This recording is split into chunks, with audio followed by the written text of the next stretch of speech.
Hi guys, welcome to another episode of Pointy Not Sharp. Today we're taking a look at the British number 9 bayonet made for the number 4 rifle. This bayonet will also fit the Mark 5 Sten gun. Now there are a couple of different manufacturers, but the two main manufacturers were the Royal Ordnance Company's Poole and Enfield. Poole made them from 1947 until 1962, with it's believed to be a little less than 200,000 being made. The exact numbers aren't clear, or there's no documentation supporting how many were actually made, so it's unknown at the moment.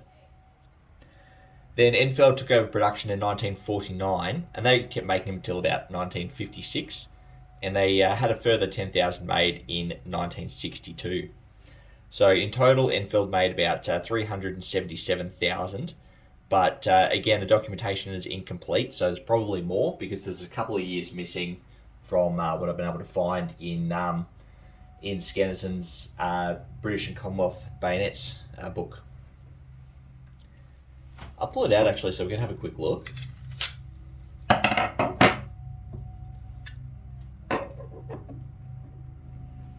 Now, during World War II, Britain was using the number 4 rifle, except they weren't using this style of bayonet here. They were using the number 2, 2-star, and 3 spike bayonets. They weren't tremendously popular, and almost immediately they were looking for a replacement, that sort of a knife style. In 1943, there were already experimental designs for a version of the spike bayonet with a blade, as the photo here shows. This photo is from Ian Scannington's book as well, British and Commonwealth Bayonets. I'm probably going to reference it a couple of times throughout this video. Now, later on, the Jungle Carbine came out, the number 5, and that had a very, very successful bayonet with the clip-pointed end, similar to what we have here on the number 9, or identical really. And that bayonet really went on to influence British bayonets for the next 50 odd years, or however long it was, a very, very long time.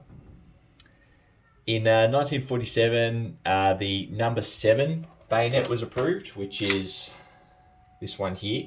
However, it was initially designed for the number 5 Sten. This bayonet is very expensive to manufacture, very, very complicated. Not to mention,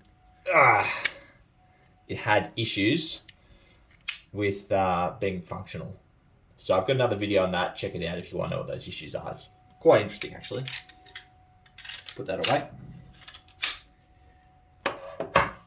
Anyway, the number 7 was actually said to be formally adopted for all number 4s in 1947, and then in 1948, this obviously didn't happen. The 22nd of June 1948, the number 9, what we have here, was formally approved after being announced in the list of changes. Interesting though, because production actually started in 1947 and it wasn't until 1948. So they were so desperate to replace the old spikes that they started manufacturing them before they were even accepted or formally accepted. Now, many of the number 9 bayonets here were issued to the Royal Navy, as they retained the number 4 rifle a lot longer than the Army did. The Army adopted the SLR in the late 1950s, but the Navy maintained using the number 4 for a very, very long time. These bayonets are actually got a couple cameos in a couple of movies. Like the one that pops into my mind is the Blue Max. So that was filmed in Ireland, and they didn't have access to a lot of German bayonets or rifles, so they used British number 4s with number 9 bayonets for the Imperial German Army. So it's a cool little cameo in the Blue Max. Fantastic film. Anyway, we'll jump into the construction of the blade. So as you can see, we've got the number 5 style blade, parkerized finish, square cut fuller, nice long clip-pointed tip with a sharp point, rounded spine, and it just terminates into essentially the same socket that we have on the other number 4 bayonets. So you've got your push button, got an internal catch. Probably won't come up on camera here, but essentially you depress this button and that catch slides forwards. Other than that, it's identical. So the muzzle fits through this hole, obviously. and looks like the blade's attached by a couple of rivets. So we've got one here.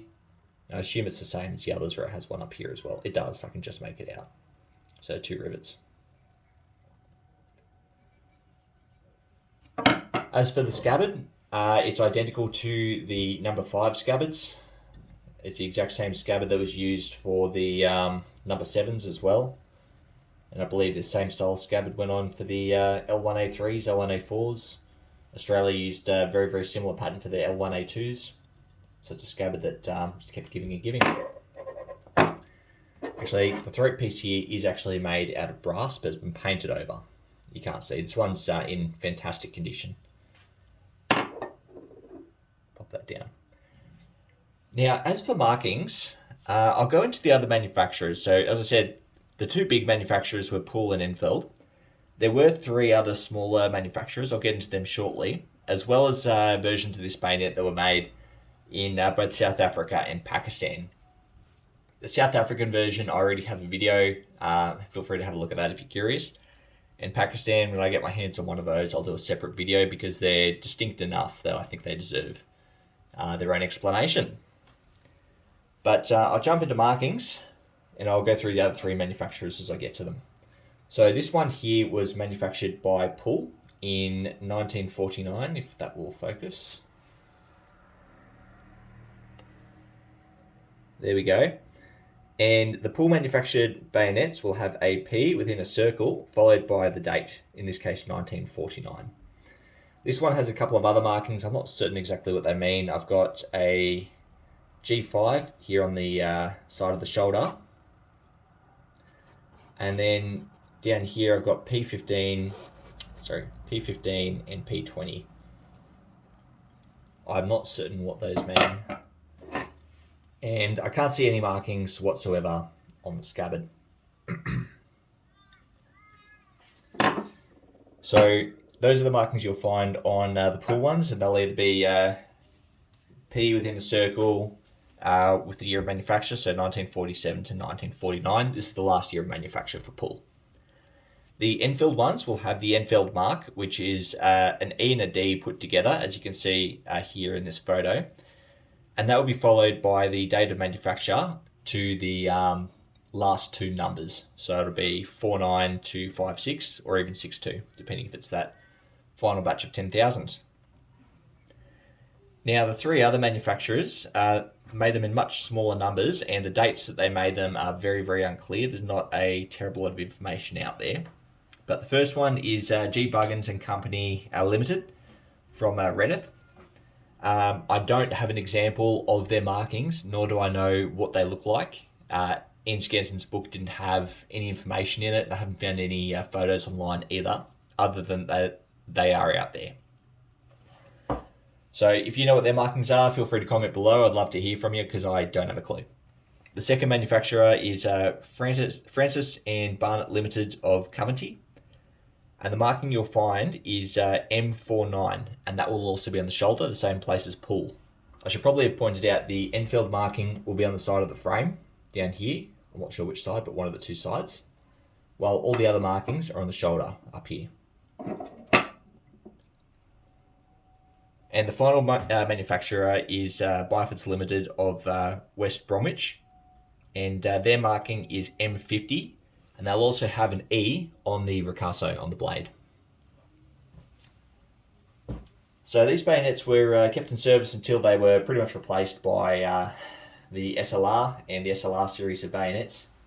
That being said though, number 4s were used for quite a while in quite a few different countries. And there's so many different bayonets out there for them. I mean, you've got 3 or 4 different versions of spikes. You've got the number 7s, which were never formally designed for the number 4, but they will fit it. Don't believe they're used ceremonially still.